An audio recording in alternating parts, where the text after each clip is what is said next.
اعوذ باللہ من الشیطان الرجیم بسم اللہ الرحمن الرحیم اللہم صلی علی محمد وآل محمد وعجل فرجہم۔ تمام حمد اس اللہ کے لیے ہے جو اول سے ہے اور کوئی شے اس سے پہلے نہیں، اور وہ آخر ہے اور کوئی چیز اس کے بعد نہیں، اور وہ ظاہر ہے اور کوئی شے اس سے بالا تر نہیں، اور وہ باطن ہے اور کوئی چیز اس کے قریب تر نہیں۔ ناظرین مکرم، آپ کو آپ کے میزبان سید ندیم حیدر کی جانب سے سلام علیکم اور تحفہ یا علی مدد۔ ناظرین محترم، اس ماہ مبارک رمضان المبارک میں ہم اس رحمتوں، برکتوں اور مغفرتوں والے مہینے میں ایک اور انتہائی خوبصورت پروگرام اور منفرد پروگرام، اور میرا خیال یہ ہے کہ شاید اس سے پہلے یہ موضوع کبھی ڈسکس نہ ہوا ہو، قرآن کریم اور امام زمانہ کے عنوان سے لے کر آپ کی خدمت میں حاضر ہیں۔ اور جیسا کہ آپ نے پچھلے پروگرام میں دیکھا تھا کہ ہمارے ساتھ انتہائی دو قابل احترام علماء کرام موجود ہیں۔ میرے لیفٹ سائڈ پر قبلہ ہیں سید حسن عباس رضوی صاحب۔ قبلہ السلام علیکم۔ سب سے پہلے ہم آپ کا ہدایت ٹیلی ویژن کی پوری انتظامیہ کی جانب سے شکریہ ادا کرتے ہیں کہ آپ نے ان مصروف ترین ایام میں سے ہمارے لیے وقت نکالا اور آپ اس موضوع پر ہمارے ساتھ شامل ہیں۔ اور اس کے بعد جو ہے ہمارے انتہائی قابل احترام نوجوان عالم دین علامہ سید محمد رضا جان کاظمی صاحب موجود ہیں۔ قبلہ آپ کی بھی خدمت میں ہم سلام عرض کریں گے، اور ہم آپ کے انتہائی ممنون و مشکور پوری اپنی ٹیم کی جانب سے کہ آپ نے ان ایام میں ہمارے لیے وقت نکالا۔ اور ناظرین محترم، جیسا کہ آپ جانتے ہیں کہ ہمارے ہر پروگرام کا آغاز جو ہے وہ ہم امیر المومنین حضرت علی ابن ابی طالب علیہ السلام کی بارگاہ میں حاضری دے کر کرتے ہیں۔ تو آج ہم نے نہج البلاغہ سے جو مولا کا خطبہ چنا ہے، خطبے سارے بہت طویل ہیں مولا کے، لیکن ہم ان کو اختصار کے ساتھ آپ کی خدمت میں پیش کرتے ہیں تاکہ یہ ہے کہ مومنین اس سے مستفید ہوں اور ہماری جو ایک روایت ہے وہ برقرار رہے۔ امیر المومنین فرماتے ہیں کہ میں نے اس وقت اپنے فرائض انجام دیے جب اور سب اس راہ میں قدم بڑھانے کی جرت نہ رکھتے تھے۔ اس وقت سر اٹھا کر سامنے آیا جب دوسرے گوشوں میں چھپے ہوئے تھے۔ اس وقت زبان کھولی جب دوسرے گنگ نظر آتے تھے۔ اس وقت نور خدا کی روشنی میں آگے بڑھا جب دوسرے زمین میں زمیں گیر ہو چکے تھے۔ اس وقت میری آواز سب سے دھیمی تھی مگر سبقت و پیش قدمی میں سب سے آگے تھا۔ میں نے اپنے حالات پر نظر کی تو دیکھا کہ میرے لیے ہر قسم کی بیعت سے اطاعت رسول مقدم تھی، اور ان کے لیے کیے ہوئے عہد و پیمان کا جوا میری گردن میں تھا۔ ناظرین محترم، پروگرام کا عنوان ہے قرآن کریم اور امام زمانہ علیہ السلام، اور ہمارے ساتھ پچھلے پروگرام میں ہم نے گفتگو کی اور ہمارے مومنین کا اچھا فیڈ بیک ہمیں آیا، اور ہم جو ہے اس کے اوپر آج پھر دوبارہ اپنے علماء کرام کے ساتھ جو ہے وہ موجود ہیں، اور ہم یہاں اس گفتگو کا آغاز جو ہے ہم وہیں سے کرنا چاہیں گے جہاں سے پچھلی پروگرام میں ہماری گفتگو کا سلسلہ ٹوٹا تھا۔ تو قبلہ، سب سے پہلے میں آپ کی خدمت میں جو ہے یہ ایک عرض کرنا چاہوں گا کہ غیبت جو ہے امام زمانہ کی، یہ تو پوری دنیا کو پتہ ہے کہ امام جو ہے اس وقت وہ غیبت، پردہ غیبت میں ہے، لیکن یہ کہا جاتا ہے کہ غیبت صغریٰ، یہ غیبت صغریٰ کیا ہے؟ ذرا اس پہ تھوڑی سی روشنی ڈالیں گے آپ پلیز؟ بسم اللہ الرحمن الرحیم۔ السلام علیکم ورحمۃ اللہ وبرکاتہ۔ آج یہ دوسرا پروگرام ہمارا ہے، بہرحال میں آپ کا بھی اور تمام ہدایت ٹیلی ویژن کی ٹیم کا شکر گزار ہوں کہ انہوں نے یہ پروگرام مرتب کیا۔ جہاں تک آپ کے سوال کا تعلق ہے، جیسے ناظرین آپ جانتے ہیں یہ اصطلاح بہت عام ہے اور شیعہ معاشرے کے اندر تقریباً یہ لوگ استعمال کرتے ہیں، ہاں بعض وقت اس کے معنی سے آشنا نہیں ہوتے۔ غیبت جو ہے وہ دو حصوں میں غیبت صغریٰ کہلاتی ہے اور ایک غیبت کبریٰ کہلاتی ہے۔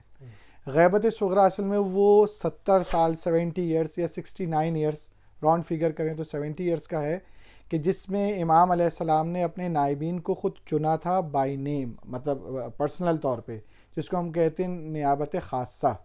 اور اس کے بعد امام علیہ السلام نے جو ہے 11ویں امام کی جو حدیث ہے کہ اس کے بعد جو ہے نائبین عام کا تھا، یعنی کہ پھر اس پہ کوالٹیز بتا دی گئی تھی، کہا جن میں ہی کوالٹی وہ ہمارے نمائندے۔ تو وہ جو 70 سال کا دور ہے یہ وہ افراد ہیں نواب اربعہ کہلاتے ہیں، یا نواب اردو کا لفظ میں اردو میں بات کر رہا ہوں، تو نواب یہاں اصل میں نائب کی جمع ہے۔ نواب وہ ہمارے والا نواب نہیں جو اردو میں استعمال ہوتا ہے، نائب کی جمع ہے، یعنی کہ امام علیہ السلام کے یہ 4 نائب تھے جن کو امام نے خود اپوائنٹ کیا تھا، شخصاً اپوائنٹ کیا تھا، اس لیے ان کو نائب خاص کہا جاتا ہے۔ اور یہ تقریباً 70 سال کا دور ہے جس میں 4 افراد گزرے ہیں. سب سے پہلے جو ہیں وہ عثمان بن سعید ہیں جو امام علیہ الصلوۃ والسلام کے نمائندے تھے. امام نے ان کو اپوائنٹ کیا تھا اور جب ان کی وفات ہو گئی تو پھر ان کے بیٹے کو امام علیہ السلام نے اپوائنٹ کیا. ان کے بیٹے جو تھے محمد بن عثمان بہت نیک سالے تھے اور سب سے زیادہ غیبت صغریٰ میں جنہوں نے وقت گزارا ہے وہ محمد بن عثمان نے گزارا ہے. یعنی انہوں نے تقریباً 38 ایئرس اور 39 ایئرس جو ہے غیبت صغریٰ میں کور کیے، جبکہ تھوڑی جو غیبت صغریٰ خود جو ہے 70 سال کی ہے تو اس میں انہوں نے 38 ایئرس انہوں نے کور کیے ہیں. سب سے زیادہ ان کا دور ہے. پھر اس کے بعد تیسرے دور پہ جب ان کی وفات ہو جاتی ہے تو تیسرے نمبر پہ حسین بن روح یا حسین بن روح دونوں طرح سے کہا گیا ہے. حسین بن روح جو تھے ان کی نیابت تھی اور انہوں نے نیابت کو سنبھالا. اور آخر میں جو تھے وہ محمد بن علی وہ تھے، معذرت علی بن محمد تھے کہ جنہوں نے امام علیہ الصلوۃ والسلام کی نیابت کو سنبھالا. اور یہ وہ 4 افراد تھے جن کو امام علیہ الصلوۃ والسلام نے خود اپوائنٹ کیا. اب تم ہو، اب تمہارے بعد یہ ہے، اب تمہارے بعد اس طرح سے کیا تھا. جب علی بن محمد کی وفات ہوتی ہے تو امام علیہ الصلوۃ والسلام کی توقیع مبارک آتی ہے، کہتے ہیں آج کے بعد جو ہے ہم کسی کو اپوائنٹ اپنی طرف سے نہیں کریں گے اور اب جو ہمارے نائب ہوں گے وہ عام ہوں گے جن میں ایکوالٹی پائی جس کو ہم فقہا کہتے ہیں. اس دور کو، اس پیریڈ کو اصطلاحاً تاریخی حوالے سے اس کو غیبت صغریٰ کہا جاتا ہے کیونکہ یہ صرف 70 ایئرس کی ہے. اس کے بعد سے لے کے آج تک کا دور اور کب تک یہ دور چلے گا اسے غیبت کبریٰ اس کے مقابلے میں کہا جاتا ہے. لہٰذا صغریٰ اس لیے کہتے ہیں چھوٹا سا دور تھا. اور اس کی دوسری جو خاصیت تھی امام علیہ السلام سے ڈائریکٹ کنیکشن تھا ان افراد کا. لہٰذا یہ امام علیہ الصلوۃ والسلام کے خطوط اور ان کے لوگوں کے سوال جواب، ہدایہ جو لوگ کرتے تھے، جو حقوق شریعہ دیتے تھے، وہ سب یہ افراد جو تھے امام علیہ السلام پہنچاتے تھے یا امام کے حکم سے ڈسٹریبیوشن ہوتا تھا. وہ جو اس کو کہا جاتا ہے غیبت صغریٰ جو تقریباً 70 ایئرس کا. یعنی کہ یہ غیبت صغریٰ کے متعلق ہم یہ کہہ سکتے ہیں کہ جس میں امام نے اپنے نائبین کو جو ہے خود اپوائنٹ کیا تھا اور اس کے بعد پھر آپ نے بائی نیم، اور یہ 70 ایئر اور پھر اس کے بعد یہ سلسلہ ختم ہو گیا. ٹھیک ہے، اس میں کوئی اختلاف نہیں ہے، بالکل یہ متفق چیز ہے، متفق بالکل اس میں کوئی اختلاف نہیں. ٹھیک ہے.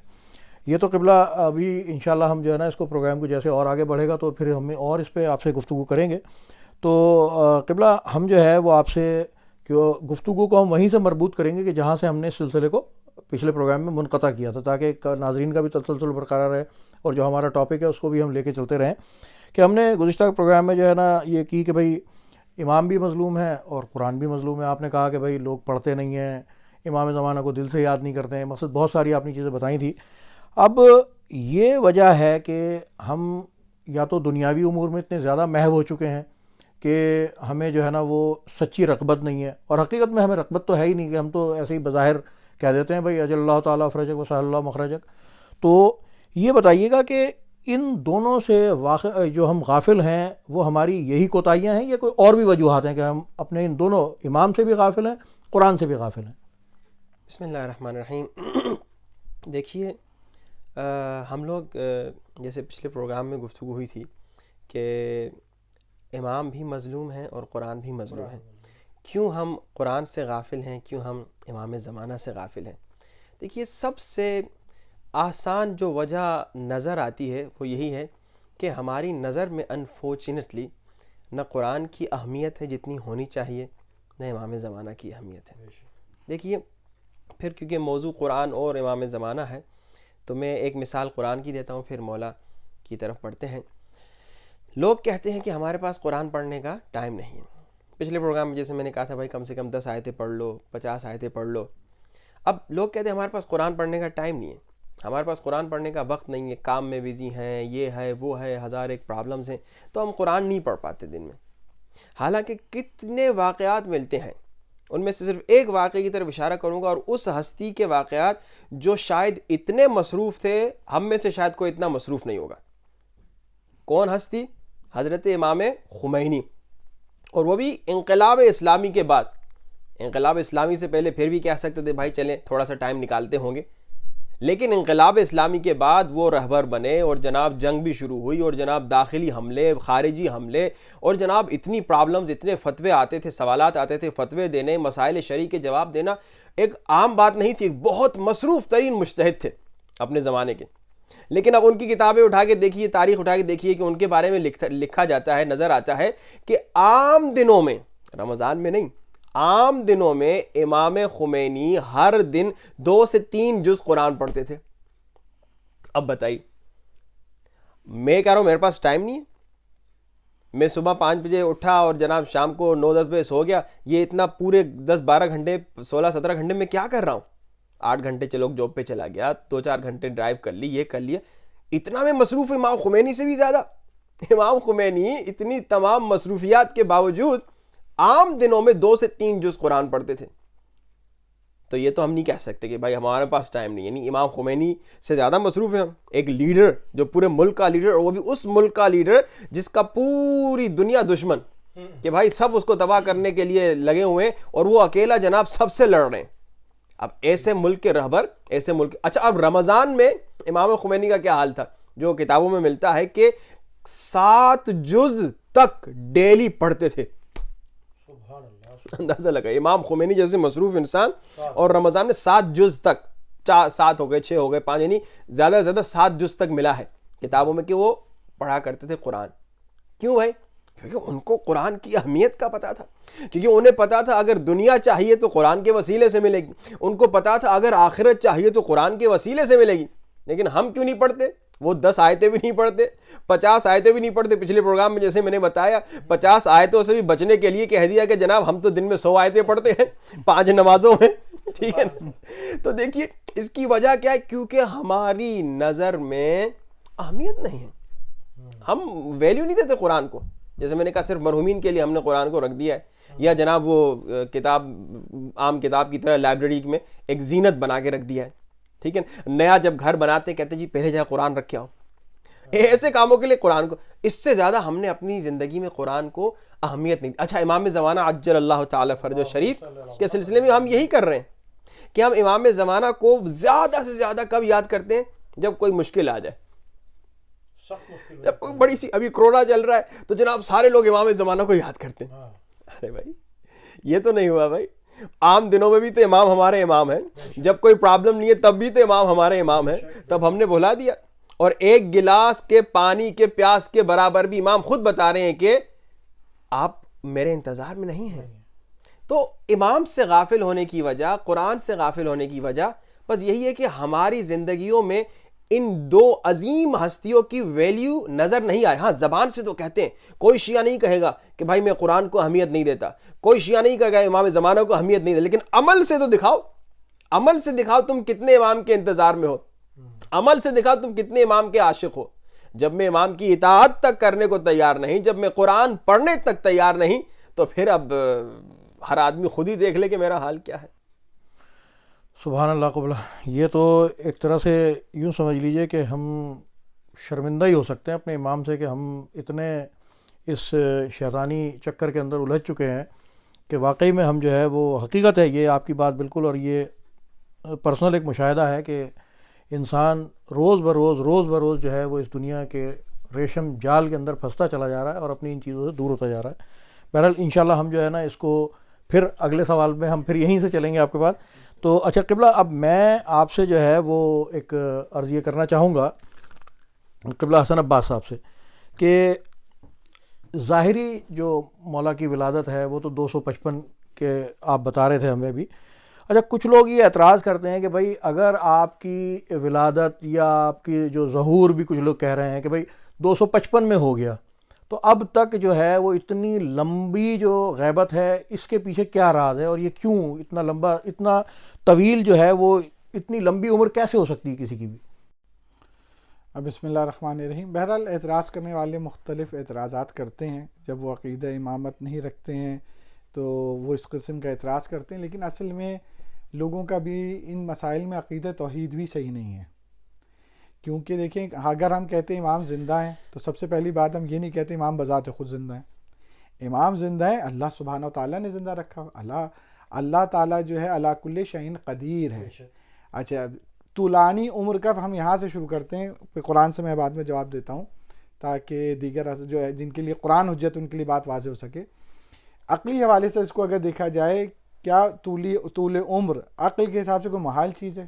سائنس کے حوالے سے کوئی محال چیز ہے، نہ اس کو سائنس محال سمجھتی ہے، نہ عقل سے محال سمجھتی ہے. لہٰذا عقلاً، اور پھر قرآن میں تو متعدد جو ہے موارد لکھے گئے ہیں، وہ موجود ہیں. اصحاب کہف کی مثال موجود، 300 سال بعد اللہ تعالیٰ سبحانہ تعالیٰ نے ان کو اٹھایا، اور اس کے بعد آج بھی وہ سو رہے ہیں، بالآخر وہ زندہ ہیں. حضرت عیسیٰ کے لیے سب کا سوال ہے، وہ زندہ ہیں. تو لہٰذا یہ مشیت الہی، اور مشیت الہی ہے، وہ زندہ رہیں گے. قرآن میں حضرت یونس کے لیے آیت ہے. اصل میں ہر جگہ لوگ ہیلا تلاش کرتے ہیں، لوگ کہتے ہیں کہ نہیں وہ حضرت عیسیٰ کی آپ مثال نہیں دے سکتے، حضرت خضر کی مثال نہیں دے سکتے، یہ تو انبیاء تھے. تو انبیاء غیر نبی کی بات کریں، غیر نبی کبھی اتنا لمبی تو عمر نہیں گزار سکتا. ٹھیک ہے. تو قرآن مجید میں اللہ تعالیٰ جو ہے وہ حضرت یونس کا جب تذکرہ کرتا ہے تو خداوند متعال قرآن میں کہتا ہے اگر یہ یونس تسبیح کرنے والوں میں سے نہیں ہوتے، ہم ان کو اسی جو مچھلی تھی اس کے بطن میں ہم جو ہے رکھتے الی یوم یبعثون، یہاں تک کہ جب بعثت کا وقت آتا، یعنی قیامت کے دن جب سب اٹھائے جاتے. تو اللہ سبحانہ و تعالیٰ جب اس میں یہ کہہ رہا ہے کہ اگر یہ مسبحین میں سے نہیں ہوتے تو ہم ان کو مچھلی کے فی بطن ہی کہا ہے، اس کے بطن میں ہم رکھتے یوم یبعثون. یہاں خدا اپنی قدرت کا مظاہرہ کر رہا ہے. خدا آپ نبی کی بات کر رہے ہیں، آپ جو ہے امام کو ماننے کے تیار نہیں ہیں. خدا ایک مچھلی کا تذکرہ قرآن میں کر رہا ہے کہ خدا اگر ارادہ کر لے تو مچھلی قیامت تک زندہ رہ سکتی ہے. تو یہ تو اشرف المخلوقات ہیں، یہ تو آل رسول ہیں، یہ تو رسول اللہ کی جو ہے فرزند ہیں. تو اس لیے کوئی نہ عقلی حوالے سے، نہ سائنسی حوالے سے، نہ قرآنی حوالے سے یہ کوئی چیز جو ہے کوئی معنی نہیں ہے. یقیناً امام علیہ الصلوۃ والسلام کی عمر طولانی ہے، اور طولانی کے سبب جیسے ہی مولانا کہتے ہیں، اس میں تھوڑے سی بات کا اضافہ کروں کہ یہ ایک حقیقت ہے، امام اس وقت تک ظہور نہیں کریں گے. ایک علامت ظہور میں آپ کو بیان کر رہا ہوں. میں نے کسی عالم دین کی مجھ سے سنا تھا ایران میں، انہوں نے کہا تھا کہ ظہور اس وقت تک نہیں ہو سکتا جب تک کہ ہماری زندگیوں میں قرآن نہ آ جائے، کہ قرآن اور اہل بیت ہی ہمیشہ ساتھ ساتھ ہیں. جب تک قرآن ہمارے گھروں میں الماری کی زینت رہے گا، جزدانوں کی زینت رہے گا، تو وہ اس وقت امام بھی غیبت میں رہیں گے. یعنی قرآن بھی غیبت ہی میں ہے، وہ اپنی جلد کے اندر محصور ہے، اس کو پڑھ نہیں رہے، اس کو ہم جو ہے بیان نہیں کر رہے، اس پہ غور و تفکر نہیں کر رہے. کسی نوجوان میں امریکہ گیا ہوا تھا، بہت پرانی بات ہے، 2006 یا اس وقت کی بات ہے، یاد نہیں آ رہا، میں کہاں 2006 کی. تو وہاں ایک نوجوانوں کی محفل تھی. تو وہاں ایک نوجوان روتے ہوئے تقریباً کہہ رہا تھا مولانا اچھی بات ہے کہ ہمارے امام علیہ الصلوۃ والسلام ظہور نہیں کرتے. تو میں نے کہا کیوں؟ تو کہنے لگے نہیں، اگر آ جائیں تو جیسے دیگر ائمہ کو شہید کر دیا گیا تھا ان کو بھی شہید کر دیا جائے گا، ہم ابھی آمادہ ہی نہیں ہیں کہ ان کا ڈیفینس کر سکیں. تو میں نے کہا ہاں یقیناً ایسا ہی ہے. کہنے مولانا میرے پاس دلیل بھی ہے. تو میں نے کہا دلیل کیا ہے؟ تو اس زمانے میں امریکہ میں ایک خبیث آدمی نے قرآن کی بے حرمتی کی تھی، قرآن جلایا تھا. تو کہا جب اتنی بڑی امت مل کر اس قرآن کا دفاع نہیں کر سکتی ہے تو پھر امام کا کیسے دفاع کر سکتے ہیں؟ کہتے ہیں ہم اس قدر بے حیا اور غیر اہمیت والے ہو گئے کہ جب اپنے قرآن کا ہی نہیں دفاع کر سکتے اتنی بڑی امت ہو کر، تو پھر ہم کیسے اپنے امام کا دفاع کر سکتے ہیں؟ اور قرآن اور اہل بیت ہمیشہ ساتھ رہیں گے. لہٰذا ہمیں دیکھنا ہی پڑے گا جب تک کہ ہم قرآن کی طرف رجوع نہ کریں، قرآن کی تلاوت نہ کریں. یہ ایک حقیقت ہے قرآن کے ساتھ کہ کائنات کی یہ وہ کتاب ہے کہ جس کو ہم نے صرف ثواب کا ذریعہ سمجھ رکھا ہے. جب تک ہم نے ثواب کا ذریعہ اس کو سمجھ رکھا ہے ہم قرآن سے بینیفٹ حاصل نہیں کر سکتے. اور یہی ہم نے اہل بیت کے لیے کیا ہوا ہے کہ ان کے رونے کو ہم نے ثواب کا ذریعہ سمجھا ہوا ہے، ان کے فضائل کو ہم نے ثواب کا ذریعہ، کہ مولا علی کے ذکر جو ہے وہ عبادت ہے، بس وہ عبادت ثواب کے لیے ہم کرتے ہیں. وہی حال ہم نے قرآن کے لیے کیا ہوا ہے. لہٰذا ہاں یہیں اسی کو میں یہیں سے متصل کر دوں، کیونکہ ایام بھی کچھ اس طریقے کے چل رہے ہیں ابھی کہ مولا علی کا ذکر جو ہے وہ بہت ضروری ہے یہاں پر کرنا. کہ جب ہمارے 12ویں آقا اتنے مظلوم ہیں تو اگر ہم مولا علی سے شروع ہوں تو یہ تو پورے گھرانے کے ساتھ جو ہے وہ ظلم پہلے تو جو دوسرے لوگ کرتے تھے نا، اب اگر میں اس کو یوں کہوں کہ ہم اپنے امام کے ساتھ ہم خود ہی ظلم کر رہے ہیں، تو تھوڑی سی یہاں میں یہ چاہوں گا کہ مظلومیت کیونکہ اس خاندان کا خاصہ ہے اور ان کے حصے میں ہی آئی ہے کہ انہوں نے ظلم جو ہے ایک طرح سے، اگر میں شاید ہو سکتا ہے میرے الفاظ صحیح نہ ہوں، یہ کہ اس خاندان نے ظلم سہنے کا جو ہے وہ ایک طرح سے اللہ تعالیٰ سے کانٹریکٹ کر لیا تھا کہ بھائی ظلم ہم ہی سہیں گے. مولا علی نے ظلم سہے، امام حسن نے، امام حسین نے، اور آن ورڈ امام زمانہ تک آپ آ جائیں. تھوڑا سا ذرا مولا علی کے بھی بارے میں تھوڑا سا بتائیے کہ آپ کے، کیونکہ میں تو ابھی دیکھا آپ نے کہ خطبے سے آغاز کیا تھا اور انشاءاللہ اختتام بھی جو ہے مولا کی دعا پہ ہی کریں گے. تھوڑا سا مولا علی کا بھی اگر ذکر یہاں پر ہو جائے تو. بہرحال مولا علی علیہ الصلوۃ والسلام کے ماہ مبارک کی شہادت بھی ہے. مولا علی کی شہادت اسی مہینے میں ہے. آپ مولا علی کی مظلومیت کی بات کرتے ہیں تو اس کی تو بہت زیادہ روایات ایسی ملتی ہیں کہ مولا کنویں میں جا کر گفتگو کیا کرتے تھے. اس سے بڑی علی علیہ السلام کی مظلومیت کیا ہوگی؟ یا مولا علی علیہ السلام جن کو ممبر پہ بیٹھنا ہو, جس شخص کو ممبر پہ ہونا چاہیے تھا, جس کو قضاوت پہ بیٹھنا چاہیے تھا, جس کو حکومت کی مسنت پہ, وہ شخص کنویں کھودتا تھا, وہ کھیتی باڑی کرتا تھا. کنویں کھودنا کوئی بری بات نہیں ہے, کھیتی باڑی کرنا کوئی بری بات نہیں ہے. یہ علامت مظلومیت اور ناقدری ہے یہ اس شخصیت کی, کہ جس شخصیت کو ممبر پہ بٹھانا تھا وہ علی جو ہے کنویں کھود رہے تھے, وہ علی جو تھے وہ کھیتوں میں کام کر رہے تھے. تو یہ اس سے بڑی کیا مظلومیت؟ سے یہ تھوڑی تیل اور تلوار سے کاٹ دینا, وہ بھی مولا کی مظلوم ہے اور وہ بھی مولا کے سر پہ ضربت لگی. لیکن اس سے بڑی جو مظلومیت ہے وہ یہی مظلومیت کہ معاشرے میں امام ہوتے ہوئے مظلوم تھے, کہ صدیقہ دو عالم کے پاس آتے ہیں اور صدیقہ دو عالم پوچھتی ہیں کہ علی میں نے تو سنا ہے لوگ آپ کو سلام نہیں کرتے. تو مولا اپنی مظلومیت کا اظہار کرتے کہتے ہیں زہرا لوگوں کو میں سلام کرتا ہوں مجھے جواب نہیں دیتے. اس سے زیادہ مظلومیت کیا ہے؟ تو یہ بہت بڑی مظلومیت ہے, اور یہ مظلومیت کا وہ پہلو ہے کہ جس سے تاریخ سے ہم کبھی نہ مٹ سکتا ہے, اور یہ ایک حقیقت ہے. بس آخری جملہ مولانا کو بات تائید کر سکیں کہ جیسے مولانا ہی عرض کر رہے تھے کہ دیکھیے رسول اللہ کی حدیث ہے لن یفترقا, یہ دو جدا نہیں ہو سکتے. تو نہ یہ مظلومیت میں جدا ہوں گے, نہ یہ فضائل میں جدا ہوں گے, نہ کمالات میں جدا ہوں گے, یہ کسی جگہ جدا نہیں ہوں گے. یہ ظہور کریں گے, ساتھ ظہور کریں گے, غیبت میں بھی تو ساتھ ہی غیبت میں رہیں گے. قرآن بھی پیچھے رہے گا, جب تک کہ قرآن کو ہم نہیں لے کے سامنے آئیں گے اللہ کی حجت بھی سامنے نہیں آئے گی. یہ ہمیشہ ہے. ہم نے کیا کیا ہوا ہے کہ جیسے اہل بیت علیہ السلام کا القاب میں سے ہے قرآن ناطق کہا جاتا ہے, اور اس قرآن کو قرآن صامت کہا جاتا ہے. تو جب ہم نے جو حال قرآن ناطق کا کیا وہی ہم قرآن صامت کے ساتھ کر رہے ہیں, اور جو ہم قرآن صامت کے ساتھ وہی ہمارا دار قرآن ناطق سے. یعنی امیر المومنین کا نام اور ان کے فضائل بس سننے کے تک, مولا آپ امام بارگاہ تک, بس ممبر سے مجلس مولانا پڑھ دیں, آپ کے فضائل بس وہاں تک میرے مولا. اس کے بعد گھر میں ہماری زندگی مولا آپ کے فضائل کی کوئی جگہ ہی نہیں ہے, آپ کے کردار کی نہیں کوئی. ہم اپنی زندگی گزارا, ہم خوش ہیں, قرآن بھی صرف تلاوت کی حد تک. تو یہ جو ہے جب تک یہ رہے گا اس وقت تک مظلومیت رہے گی. معذرت تو لانی ہو گیا مولانا, بہت معذرت. نہیں قبلہ ماشاءاللہ سے, کیونکہ یہ ذکر بھی بہت ضروری ہے اور اس کے بغیر ہم جو ہے وہ اپنی محافل کو جو ہے نا وہ رونق بھی نہیں بخش پاتے ہیں. اچھا قبلہ, یہاں اب آپ سے میرا جو ہے وہ سوال میرا خیال ہے کہ شاید یہ اب آخری ہی ہوگا کیونکہ وقت ہمارے پاس کافی قلیل رہ گیا ہے, کہ ہم لوگ یہ الاجل الاجل الاجل کہہ رہے ہیں, جیسا کہ ہم نے پچھلے پروگرام میں بھی ڈسکس کیا کہ بھئی کم و بیش 400 ملین شیعہ جو ہے وہ بھولے بسرے کبھی نہ کبھی تو کہہ ہی دیتا ہے الاجل. تو لیکن یہ کس قسم کا انتظار ہے کہ ہم الاجل کہے جا رہے ہیں, انتظار بڑھتا جا رہا ہے؟ بسم اللہ الرحمن. دیکھیے الاجل کہنا تو آسان ہے نا, یہ زبان ہلا دی اور الاجل ہو گیا. لیکن اب یہ ہمارا حال جو ہے وہ کیا ہے, اس پہ ایک بڑا پیارا واقعہ ہے, وہ میں آپ کی خدمت میں پیش کرنا چاہتا ہوں. اور یہ واقعہ بالکل ہماری جو ابھی سچویشن ہے نا مومنین کی, اس میں بہترین انداز سے فٹ ہوتا ہے, بڑے پیارے انداز سے. ایک باپ ہے, اس کے 4 بیٹے ہیں. اب وہ اپنے چاروں بیٹوں کو کہتا ہے بیٹو یہ کمرہ جو ہے نا یہ ذرا خراب ہے, ادھر کچرا پڑا ہوا ہے, مٹی ہے, صفائی کرنے کی بڑی ضرورت ہے اس کمرے کو کیونکہ مہمان آنے والے ہیں. اب بیٹو تم یہ کمرہ صاف کرو, میں جا کے تم چاروں کے لیے گفٹس لے کے آتا ہوں, تحفے لے کے آتا ہوں کہ بھائی تم لوگوں نے محنت کی, زحمت کی, تو اس کا تمہیں اجر میں گفٹ دوں گا. اب یہ باپ نے کہا اور باپ کہہ کے جناب نکل گیا. اب دیکھیے ہمارا حال ہے, بالکل یہ ہمارا حال ہے. کمرہ صاف کرو باپ نے کہا اور باپ نکل گیا. اب 4 بیٹے تھے. ایک بیٹا کون تھا جس نے جیسے بابا نکلے کمرے سے بات بھلا دی, وہ یاد ہی نہیں رہا کہ بابا کیا کہہ کے گئے تھے. دوسرا بیٹا وہ تھا جس نے اور کچرا زیادہ کرنا شروع کر دیا اور شور مچانے لگا, میں صفائی کرنے نہیں دوں گا, اور کاغذات پھاڑ کے یوں پھینکنے لگا, میں صفائی کرنے نہیں دوں گا.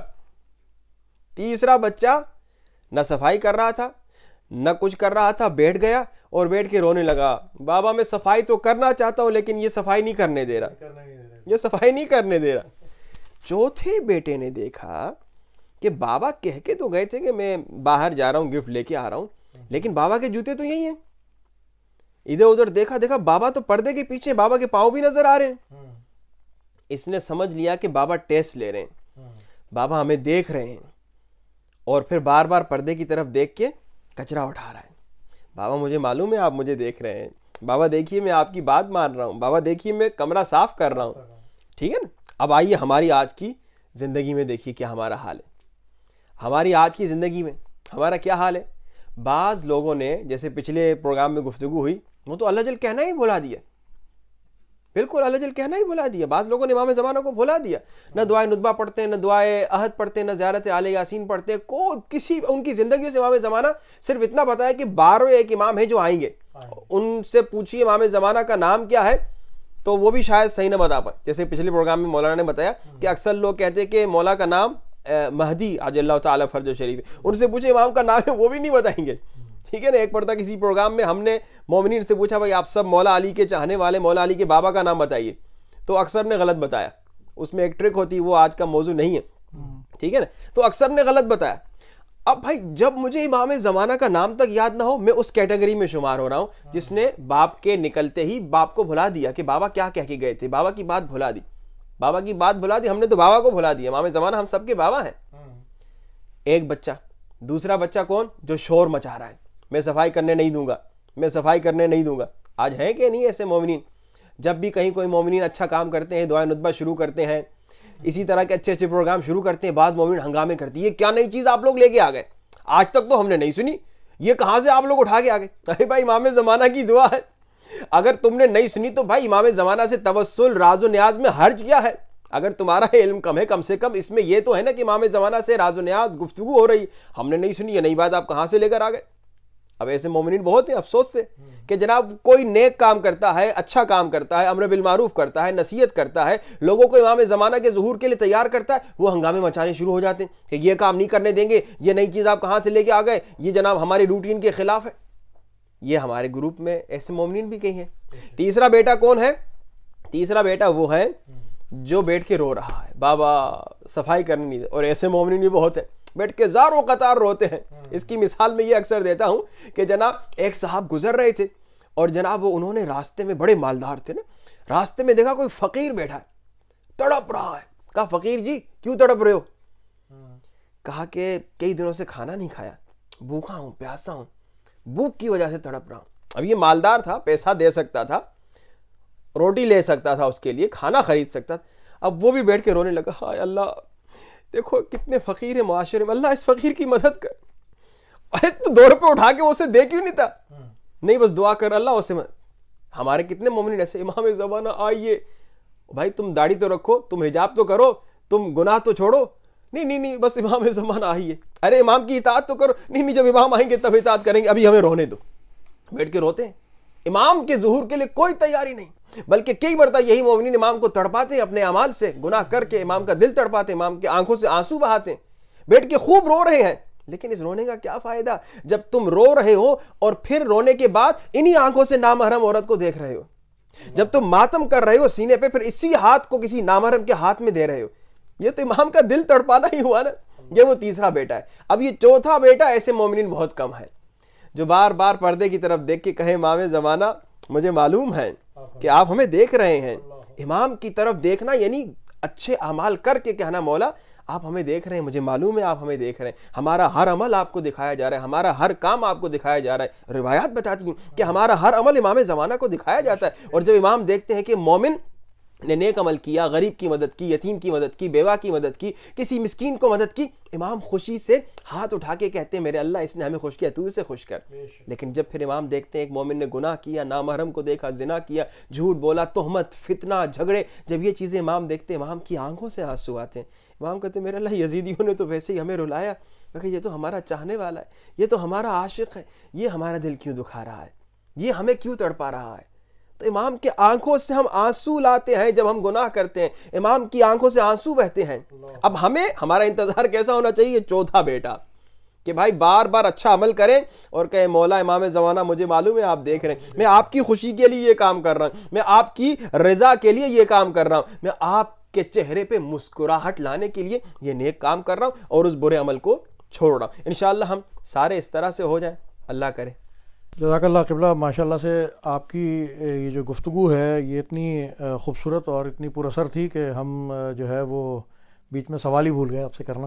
تو یہ یقیناً میں قبلہ کی گفتگو سے جو ہے نا ایک استفادہ حاصل کرنا چاہوں گا، کیونکہ پروگرام اب ہمارا تقریباً آلموسٹ ختم ہونے والا ہے.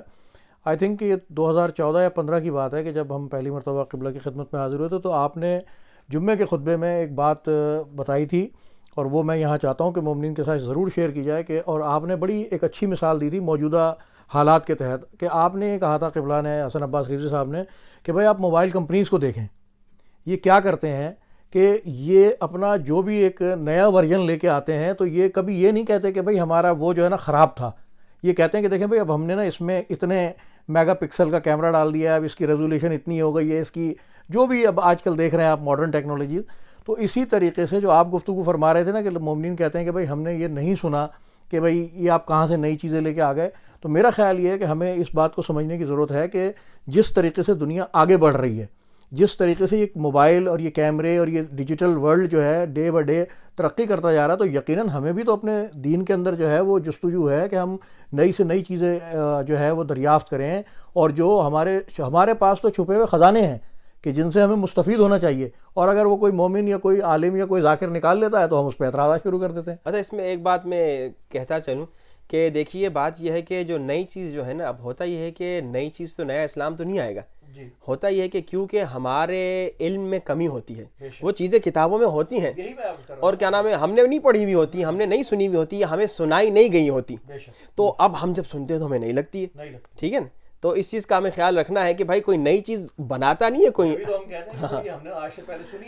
ٹھیک ہے نا. وہ نئی چیز جیسے موبائل نیا بن رہا ہے وہ تو بنایا جا رہا ہے، نئی حدیثیں کوئی بناتا نہیں ہے، لیکن ہوتا ہے کہ کتابوں میں موجود ہوتی ہیں، لیکن زحمت نہیں کرتے نا، وہ ہم نے پڑھی نہیں ہوتی، کسی نے سنائی نہیں ہوتی. تو جب وہ اچانک ہمیں سنائی دیتی ہے تو جناب اس پہ بہرحال قبلہ ہم آپ دونوں حضرات کے بہت ہی شکر گزار ہیں، اور ہم دعا گو ہیں کہ پروردگار عالم آپ کی توفیقات میں اضافہ فرمائے، اور یہ جو علم کے سمندر سے جو آپ یہ موتی نکال کے لاتے ہیں اور یہ آپ ہمارے ناظرین تک پہنچاتے ہیں، مومنین تک پہنچاتے ہیں، اس سلسلے کو جاری و ساری رکھیے گا.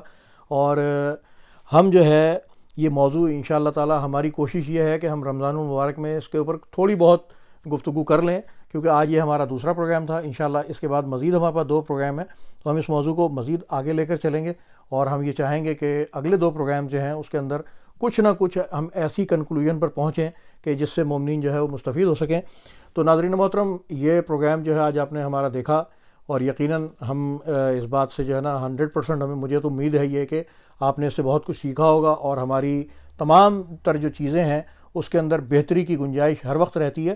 تو میں یہاں پر اس پروگرام کے اختتام میں وہی دعا جو پچھلے پروگرام میں پڑھی تھی، اور یہ بھی ہم نے اب اس مرتبہ ہم نے رخ اپنا رکھا ہوا ہے نہج البلاغہ کی طرف، تو وہاں سے میں نے لکھا ہے، اس کو نقل کیا ہے کہ جو ہو چکا اس پر ہم اللہ کی حمد کرتے ہیں، جو ہوگا اس کے مقابلے میں اسی سے مدد چاہتے ہیں. جس طرح جسموں کی صحت کا سوال کرتے ہیں، اسی طرح دینوں اس ایمان کی سلامتی کے طلبگار ہیں.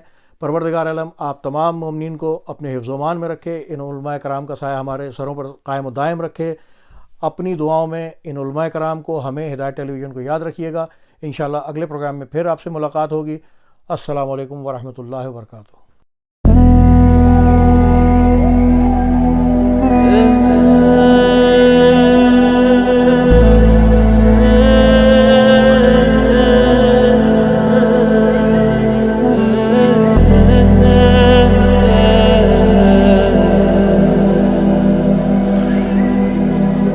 أبا صالح المدد مولا، يا أبا صالح المدد مولا، يا أبا صالح المدد مولا، يا أبا صالح المدد.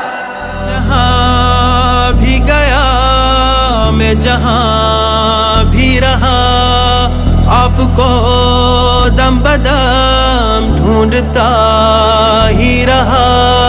آپ سے دور ہوں یوں ہی رنجور ہوں، حسرت دید ہے پھر بھی مجبور ہوں. ہم جو بروا میرم به بهانه تو که مگر برسم در خانه تو همه جا دنبال تو میگردم که تویی درمان همه دردم یا ابا صالح المدد مولا یا ابا صالح المدد مولا اگرم نبود دل لایق تو نظری که دلم شده عاشق تو من ناقابل به تو دل بستم نکشید دامان خود از دستم گرچه دل کو نہیں ہے لیاقت تیری لطف ہے دل میں ہے اب محبت تیری دل اندھیرے میں ہے تیرا مجذوب ہے مجھ سے مولا میرا کس لیے دور ہے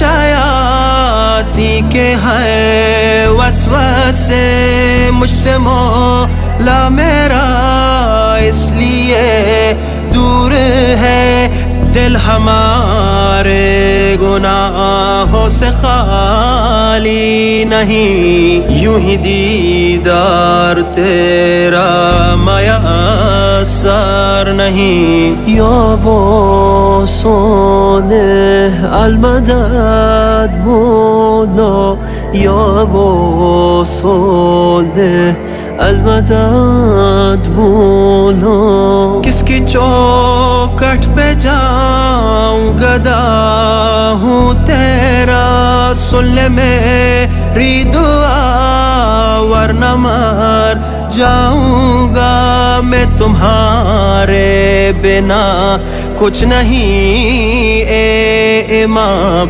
سایہ عاطفت رکھنا مجھ پہ مدام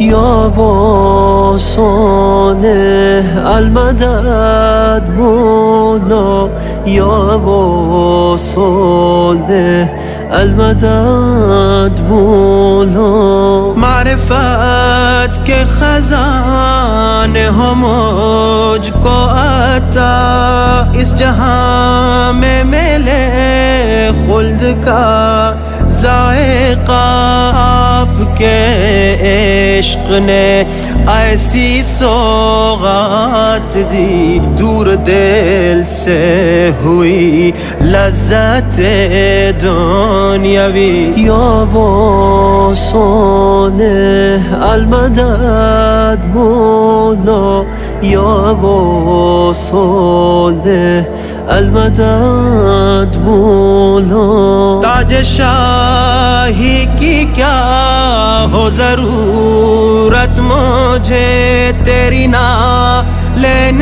ہی میری دستار ہے سن کے شکوہ فلک کا انہوں نے کہا راہ حق پہ رہو جلد آ جاؤں گا یا ابا صالح المدد مولا یا ابا صالح المدد مولا.